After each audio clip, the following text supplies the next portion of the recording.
The pre-colonial times saw the rise of powerful, influential women, many of whose history have been suppressed. But we must refuse to let history forget our iconic women. Funmilayo Ransome Kuti, for instance, led revolts that shook even the colonial government of her time. Yet, her history has been reduced to the driving of a car. In fact, many years before Funmilayo Ransome Kuti formed the Abeokuta Women's Union, before a large group of women chased away the Alake of Egba from his palace, one market woman known as Iyaloja of Lagos was already leading women in organized protests. Her name is Alimotu Pelewura, the founder of Lagos Market Women Association. This woman was a fish trader in the Eriko market of Isale Eko. She was a born leader who became very influential in the market and as a result in the economy. Alimotu Pelewura led the market women in protest several times whenever she noticed that the women were about to be cheated. She was of course detained at some point,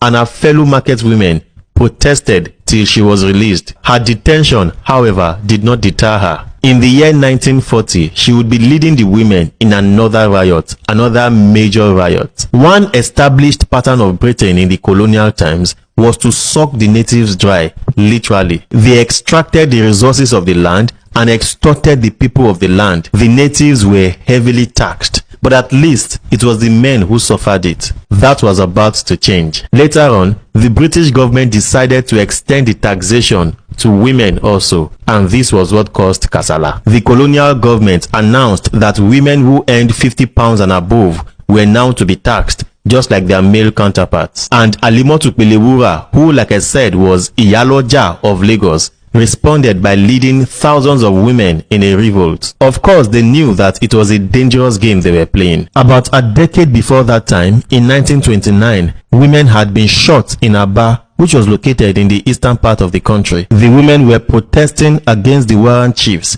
very peacefully, and they were killed like chickens. It was against this same killer government that Alimotu was now leading women in protest. But she won eventually, though not really. The colonial government proceeded with the taxation of women anyway, but in response to the protest, the taxable income was increased from £50 to £200. Now, what Pelewura did was wild, extremely wild for her time, because this was a time when women were not even recognized at all, whether politically or economically. Women at this time didn't hold any serious political office. Women were not even allowed to vote. They were disenfranchised. Yet she was bold enough to do what she did, paving the way for women like Funmilayo Ransome Kuti to do the same thing on a much larger and even more organized scale.